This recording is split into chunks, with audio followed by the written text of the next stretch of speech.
Revenge with Karen. The smell of a credit union lobby is a very specific cocktail of despair. It's equal parts floor wax, stale coffee from a break room that hasn't been deep cleaned since the Bush administration, and the distinct, metallic tang of other people's anxiety. I've breathed this air for 8 years. To the regulars, I'm Patricia, the fixture behind window 3, the one with the sensible cardigans and the bifocals on a chain, one who never rolls her eyes when Mrs. Higgins brings in a jar of pennies that smell like cat pee.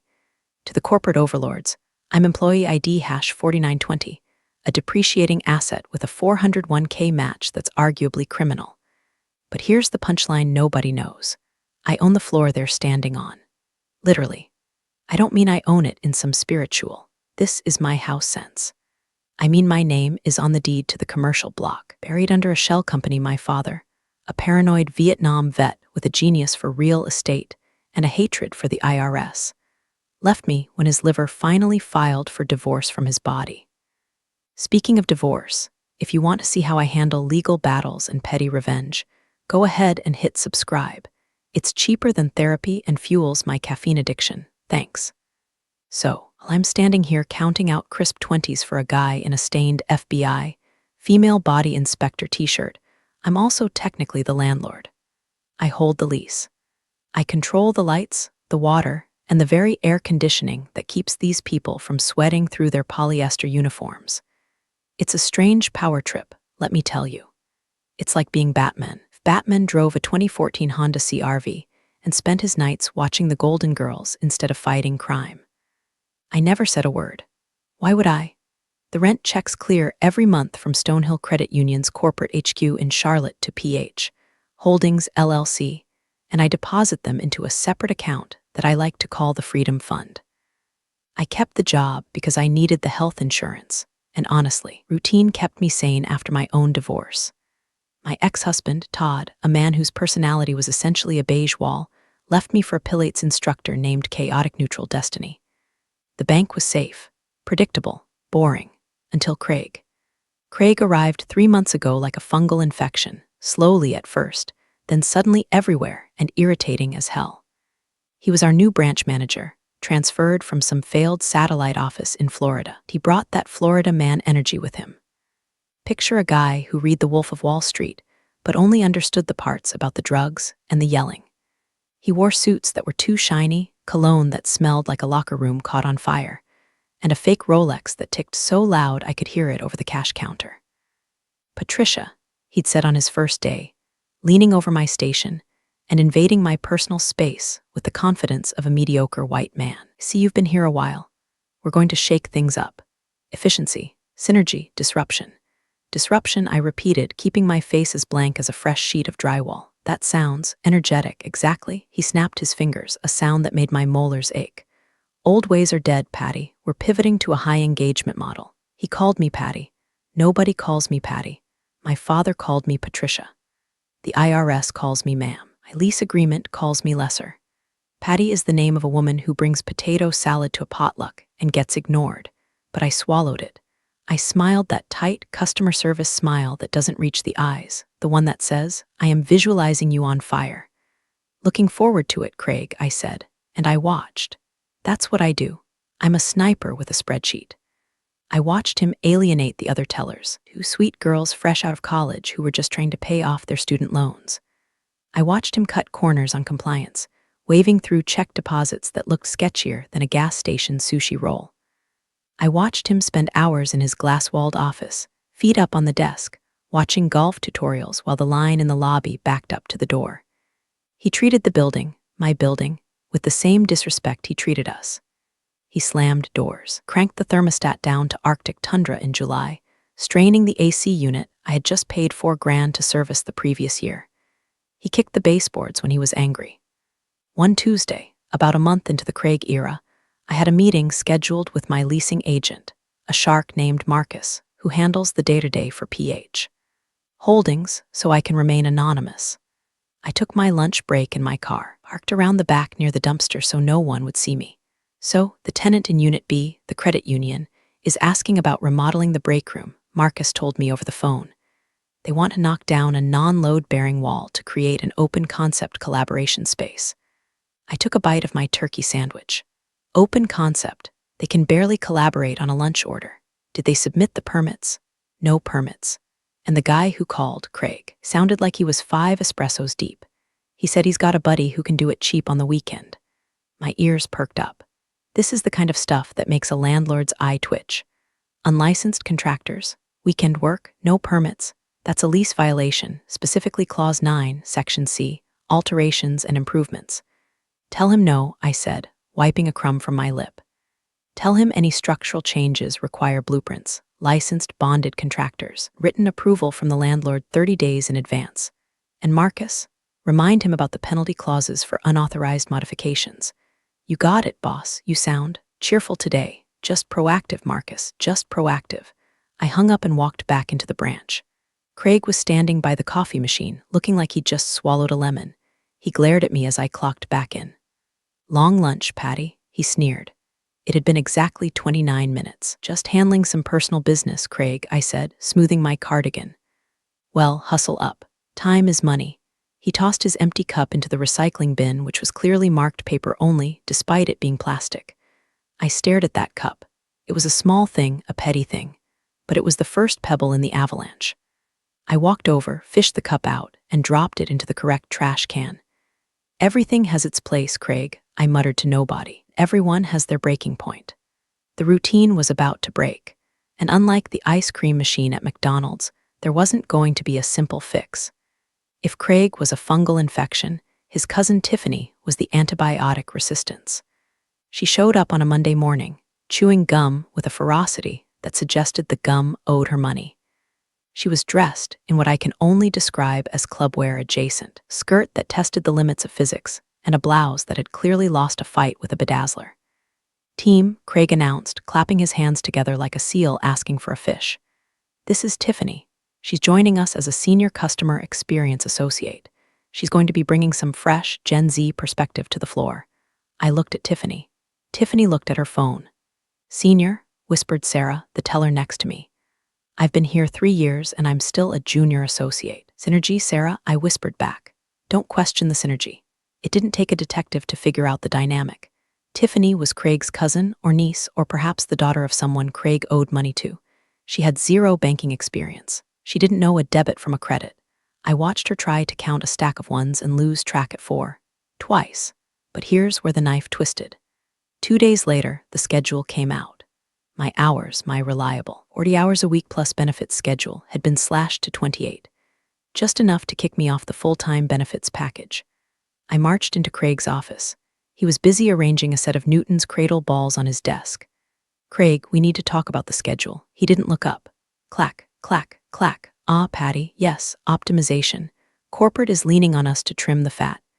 Lean staffing models. I'm not fat, Craig, I said, my voice dropping an octave. The head teller. I balanced the vault. I trained the new hires. You cut me to part-time. It's temporary, he waved a hand dismissively. Besides, with Tiffany coming on board full-time, we needed to reallocate the budget. She's got a higher base pay, talent acquisition costs, you know. My blood turned into liquid nitrogen. You hired your cousin, who can't count to 10 without using her fingers, at a higher rate than me, and gave her my hours. Whoa, easy with the accusations. Craig stood up trying to loom. He failed. He looked like an angry pug in a Men's Warehouse suit. Tiffany shows promise, and part of your new role will be training her. Consider it a mentorship opportunity. Be a team player, Patty, or, he let the sentence hang there, heavy and gross. Or maybe this fast-paced environment isn't for you anymore. Maybe you're ready for retirement. I stared at him. In my head, I was already writing his eulogy. It was very short. Just said, here lies Craig. He was an idiot. I'll train her, I said, my voice dead flat. I'm a team player. I walked out of that office with a calmness that should have terrified him. If he had any survival instincts, he would have fired me right then. But narcissists don't see threats, they only see audiences. I went back to my station. Tiffany, I said sweetly, let me show you how to file the canceled checks. Ugh, paper is so vintage, she groaned, not looking up from TikTok. Indeed, I said, vintage. Later that afternoon, the AC unit started making a sound like a dying cow. Thump hiss, it was vibrating the floorboards. God, this building is a dump, Craig shouted from his office. Patty, call the HVAC guy. Tell him it's an emergency. I didn't call the HVAC guy. I called the property management file server on my phone while I was in the bathroom. I pulled up the maintenance logs. According to the lease, Clause 6A, tenant maintenance obligations, the tenant, Stonehill Credit Union, was responsible for quarterly filter changes and annual servicing of the HVAC unit. I checked the records. The last service invoice logged was, never. Wait, I dug deeper. I found a scanned invoice in the shared branch folder. Craig was sloppy with his digital files. It was an invoice from Dave's Discount Air and Lube, dated 3 weeks ago. Description: bypassed compressor safety switch. Added Freon. Cash payment. My heart did a little salsa dance. Bypassing a safety switch? That's not just a lease violation. That's a fire hazard. That's gross negligence. That is grounds for immediate lease termination if deemed a danger to the property. I printed the invoice. I folded it neatly and put it in my purse, right next to my peppermint candies.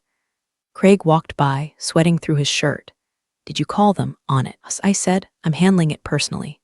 Good. And hey, Tiffany needs help balancing her drawer. She's short $500. Of course she is, I smiled. I'll go find it. I wasn't just going to find the money, Craig. I was going to find the exit door for your entire career, and I was going to hold it open for you. There's a specific kind of silence that falls over a battlefield before the artillery starts. That was my life for the next 2 weeks. Outwardly, I was Patricia the doormat. I fetched coffee. I corrected Tiffany's deposit slips, which often looked like they were filled out by a drunk raccoon. I took the verbal abuse from Craig about my lack of hustle when I refused to sprint to the printer. But inwardly, I was the Count of Monte Cristo with a label maker. I started a physical dossier, a black binder. I kept it in my tote bag. Every day it grew fatter. Violation #1, unauthorized subleasing. Craig had let his friend, a guy who sold reconditioned iPhones that were definitely stolen, set up a small kiosk table in the lobby on Tuesdays. Community engagement, Craig called it. Commercial zoning violation, the lease called it. I took photos. Violation #2, fire code. The collaboration space idea hadn't died. Craig had moved a massive, heavy filing cabinet in front of the rear emergency exit to open up the flow. He took a picture of the blocked door, with the red exit sign peeking out sadly from behind the metal monstrosity. Violation #3, sanitation. The cleaning crew had been cut to save money. The bathrooms were becoming a biological experiment.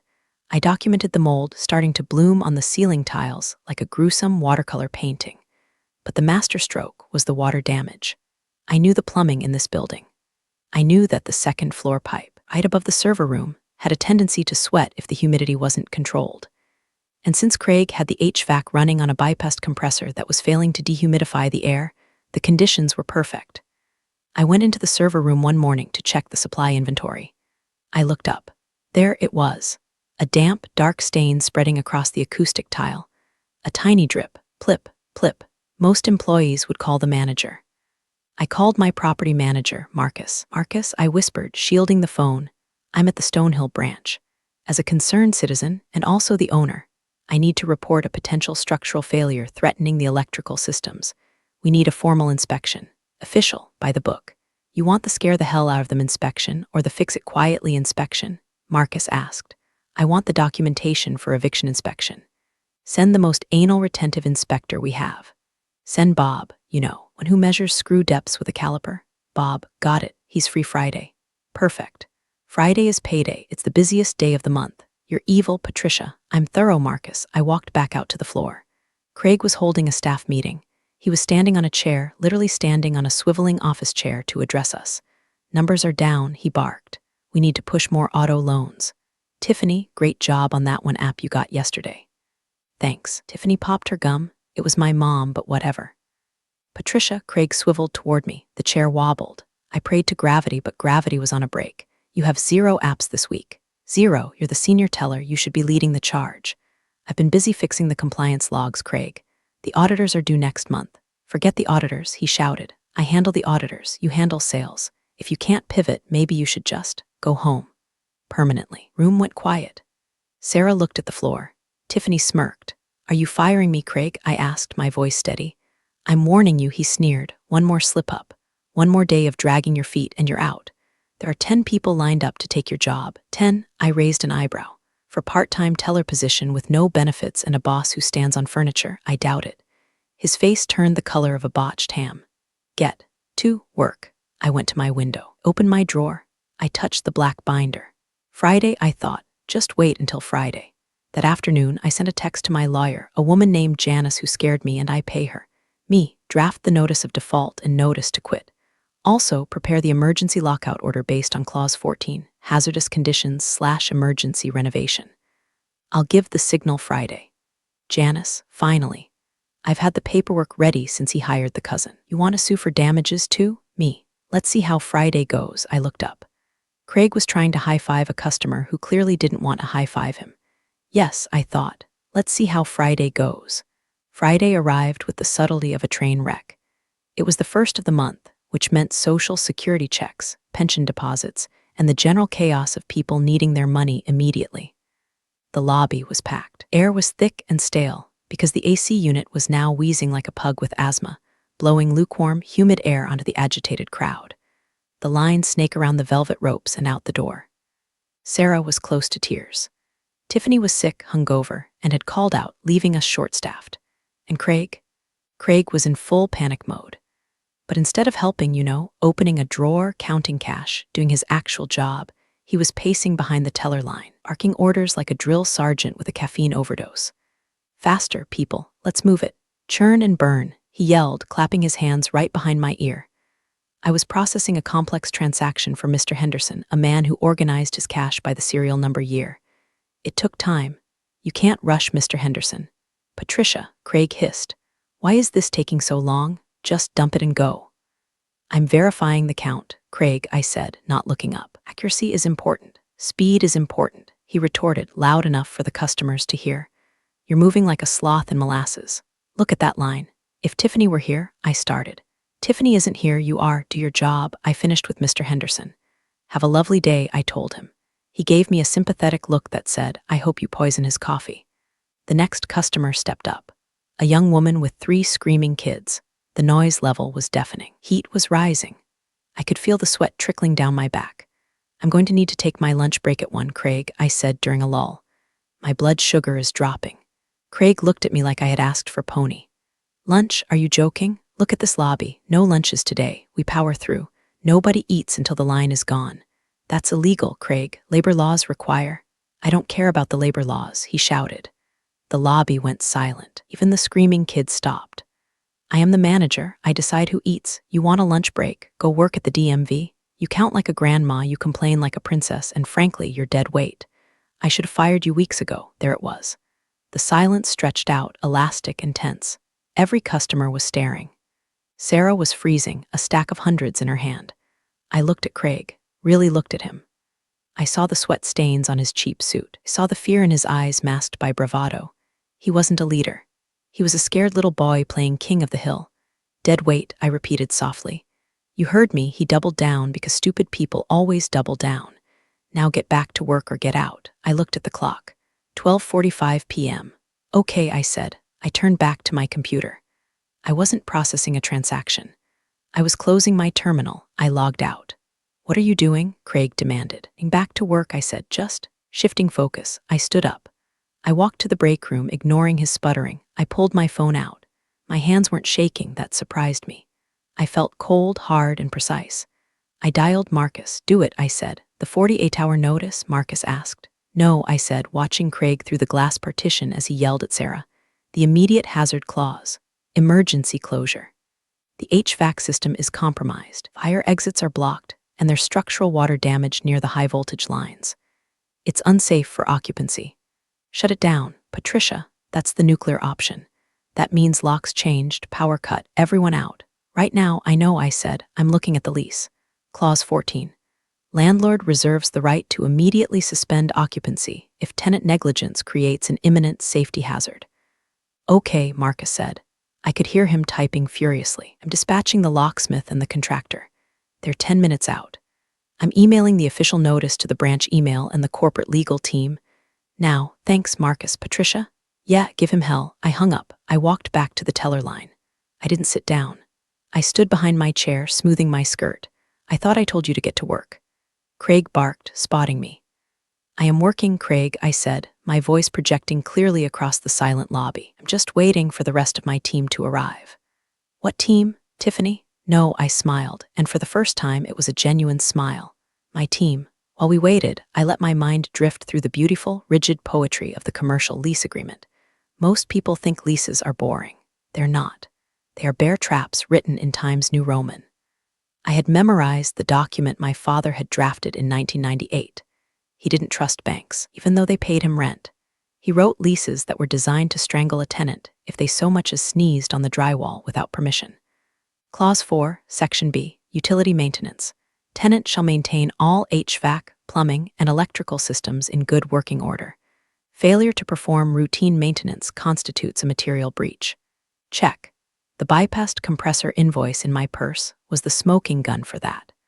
Clause 9, Section D, Safety and Compliance. Tenant shall not obstruct egress routes or modify safety equipment. Check. The filing cabinet blocking the fire door was a lawsuit waiting to happen. But the one I was using today, the Widowmaker, Clause 14, Emergency Access and Possession.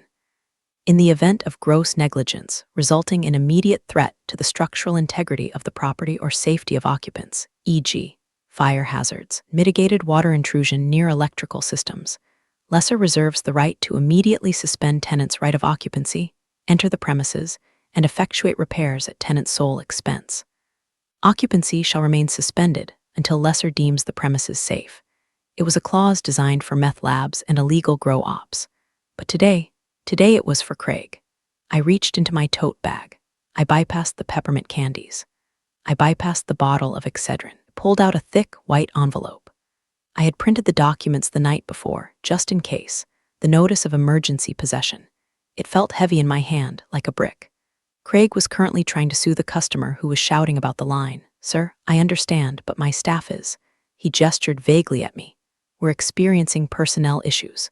You're experiencing a management issue, the customer yelled. I'm going to have to ask you to calm down, Craig said, his voice cracking. I looked at the clock. 10 minutes had passed. Outside, a white van pulled up to the curb. A&B locksmiths. My dad's old drinking buddy Al ran it. His son, Junior, was driving. Behind it, a black SUV. That would be the site inspector, actually just Marcus in a hard hat and a clipboard, looking officious. I stepped out from behind the teller line. I walked into the middle of the lobby. Patricia, get back in your cage. Craig snapped, not even looking at me. Craig, I said. I didn't shout, but my voice cut through the noise like a diamond cutter. We need to pause transactions. What? Are you insane? He turned on me, his face purple. Get back to your window. No, I said. I'm afraid I can't do that. I held up the envelope. What is that? A resignation letter? He laughed, a manic, hysterical sound. Finally giving up, in a way, I said. I'm resigning from being your employee. I'm accepting a new position. What position? Walmart greeter? I took a step closer. The customers were watching. The air was heavy with sweat and anticipation. No, Craig, I said. Landlord. I saw the confusion ripple across his face. It didn't compute. It was like a dog trying to understand algebra. Landlord? What are you talking about? The bank rents this place. The bank rents this place from PH. Holdings, I said. PH stands for Patricia Henderson. Saw the realization hit him. It was an instant. It trickled in.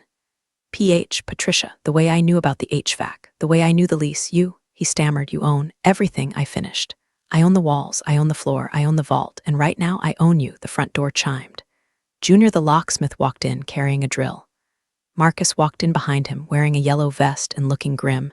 Who are these people? Craig squeaked. My team, I said, handed him the envelope. You've been served, Craig. Craig stared at the envelope. He didn't open it. He looked at me, then at the envelope, then at Marcus, who was already tapping a moisture meter against the wall near the server room. This is a joke, Craig said. This is. You can't do this. I'm the branch manager.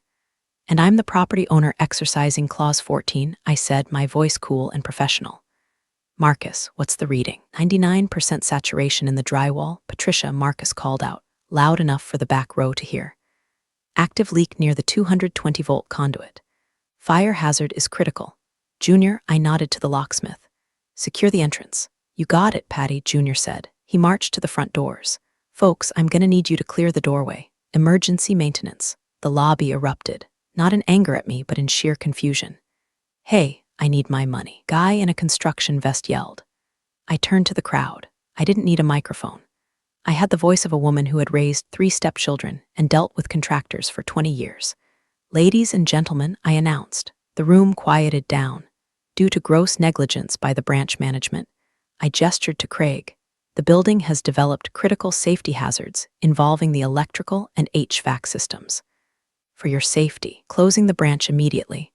You can't do that, Craig screamed. He lunged toward me. Junior stepped in front of him. Junior is 6'4" and looks like he eats cinder blocks for breakfast. Craig stopped. The hell she can't, Junior rumbled. It's her building, buddy. Craig looked around wildly. Call the police. She's hijacking the bank. I already called the police, I said calmly.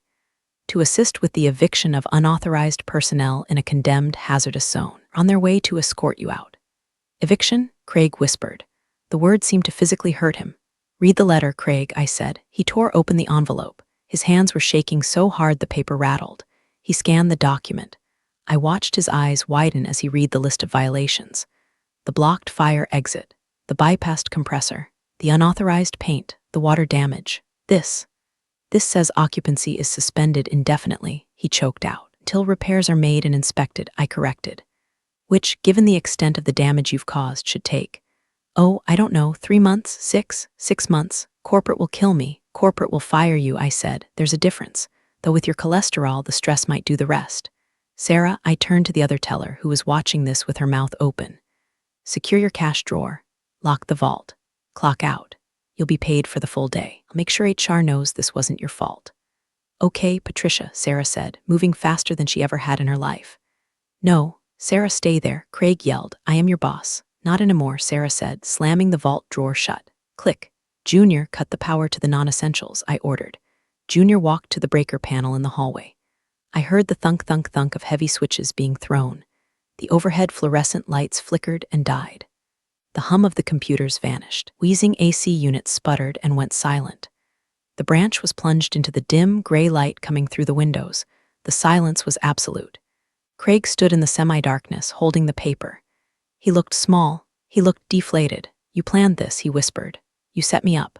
I didn't break the HVAC, Craig, I said. I didn't block the fire door. I didn't treat my staff like garbage. I just provided the rope.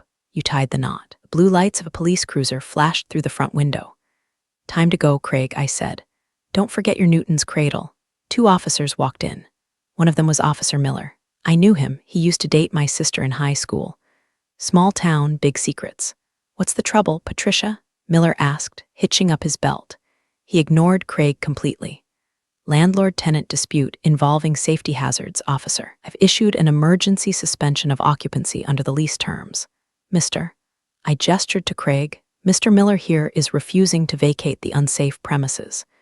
It's my branch. Craig spluttered. She's just a teller. She's having a psychotic break. I have the deed and the signed lease agreement right here, I said, handing Miller the clipboard Marcus had been holding. Here is the independent inspector's report declaring the electrical system an immediate fire risk due to water intrusion caused by tenant negligence. Miller glanced at the clipboard. He looked at the water stain on the ceiling. He looked at the blocked fire exit. Looks pretty cut and dried to me, Miller said. Sir, if the owner says the building is unsafe, you have to leave. Now. But the money, the customers. The vault is locked, I said. Customers are being directed to the downtown branch. The only thing left here is you, creating a disturbance. Sir, Miller put a hand on his handcuffs, not unlatching them, just resting it there. A suggestion, don't make this a trespassing charge.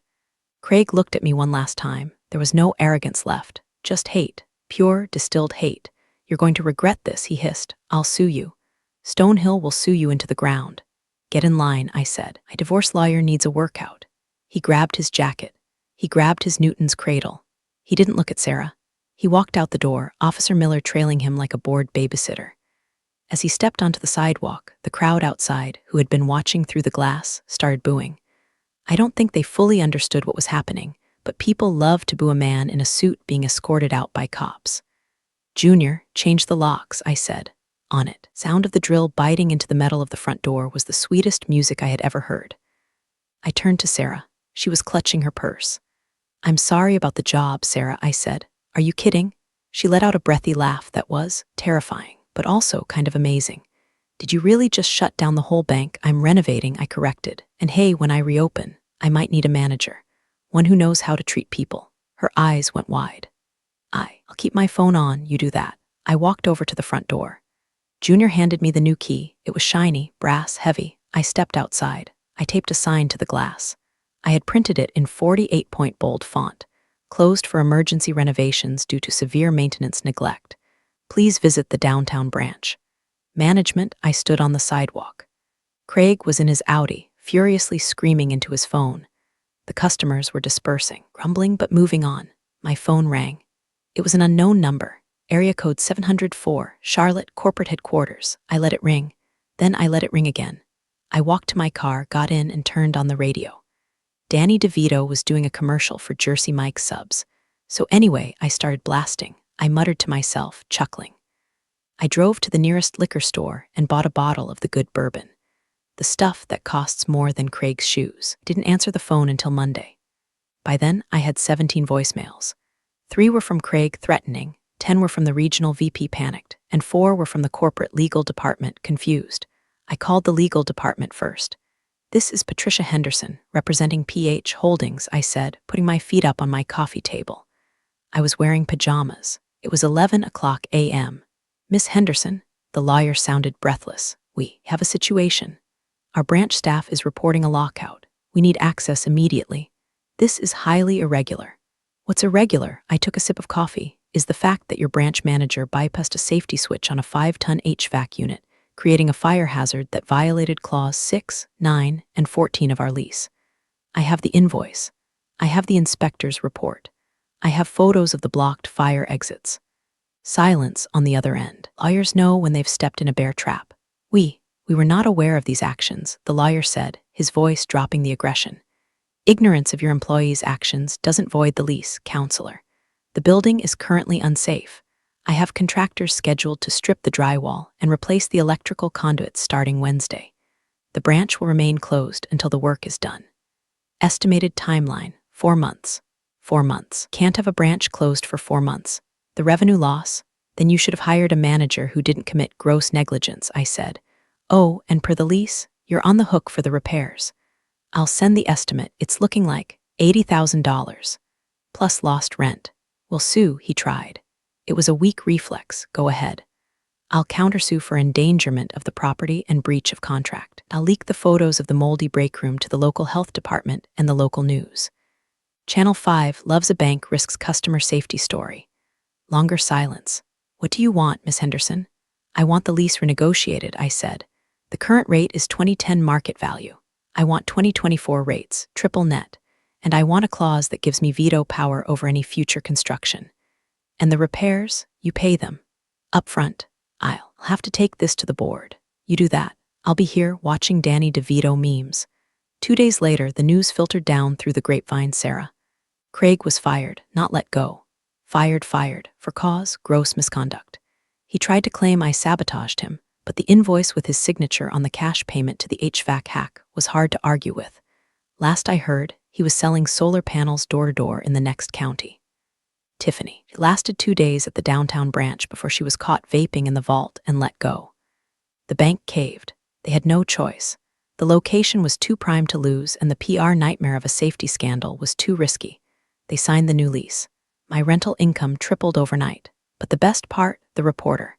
A local journalist had seen the commotion on Friday and the angry Facebook posts from customers.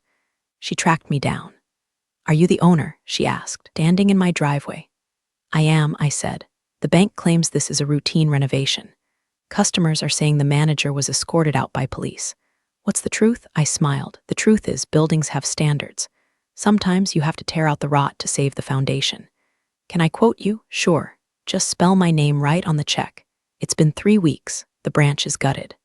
The drywall is gone, exposing the studs. The ugly carpet is ripped up, revealing the concrete slab. Air smells like sawdust and victory. I'm sitting on a folding chair in the middle of what used to be the lobby. The HVAC unit has been replaced with a top-of-the-line carrier system. It hums so quietly you can barely hear it. Sarah is coming back as the assistant manager when we reopen. We're hiring a new branch manager. I have veto power on the hire. The first candidate walked in wearing a shiny suit, and I immediately said next, looking for someone who wears cardigans and knows how to count. My freedom fund is looking less like a safety net and more like a fortress. I bought a boat. I don't sail, but I like sitting on it and drinking wine while not answering my phone. People ask me if I miss it. The routine, the teller line, being Patricia the invisible. I don't. I realized that for 8 years, I was counting other people's money while letting them discount my worth. Let a man in a polyester suit treat me like furniture because I thought it was safer to be the wall than the sledgehammer. I was wrong. Being the sledgehammer is way more fun. I took one souvenir from the demolition. Craig's Newton's cradle. I found it in the trash bin behind the building. I have it on my desk at home now. It reminds me that for every action, there is an equal and opposite reaction. You push me, I push back. You cut my hours, I cut your power. I screw me, I screw your lease. Physics, it's a beautiful thing. So here's to the invisible women. The tellers, the admin assistants, the ones you walk past without seeing. Be careful. We might own the building, and we definitely have the keys. Now, if you'll excuse me, I have a date with a Danny DeVito marathon and a pint of Ben and Jerry's. Don't forget to scrub that subscribe button like I scrubbed Craig from the payroll. Stay petty, Reddit. Patricia, the landlord.